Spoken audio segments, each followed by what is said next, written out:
Well, remember all those issues with Vandellia Butler schools, what they had last year with their buses crashing, route confusion, and kids getting home hours late?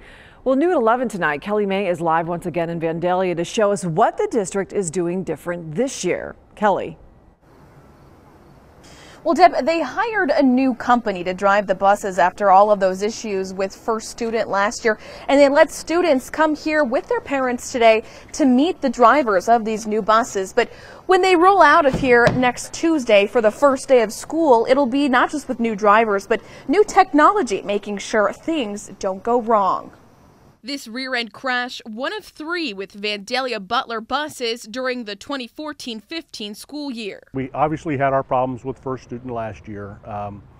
They had a terrible start to the year. Parents were outraged, so Vandellia fired First Student and hired Community Bus to take over the fleet. Being late, getting picked up late, getting dropped off late, getting, late to school. Debbie Robinson stopped letting her kids ride the buses last year, but today, bringing her family to meet the new drivers. To see, who we have for a bus driver, to make sure that we're not going to have the same issues, because we don't want to go through that again. Drivers aren't the only thing new. New on Vandellia's buses this year, a 4-point camera system. The first one in the front of the bus, the second at the driver's seat, a third camera pointing to the back of the bus, and then a fourth one pointing out the windshield. Now, this is just going to improve safety that much more for kids riding the buses. An upgrade from the 2-camera system they had last year. They will also have GPS to track drivers if they're not on time. Look, they have buckles.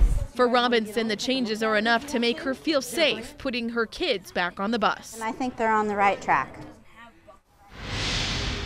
Now, the school district tells me the drivers who were behind the wheel for those incidents last year, they're no longer employed with the district. Of course, we'll let you know how this new company works out when they start driving buses next week. For now, live in Vandellia, Kelly May, ABC 22.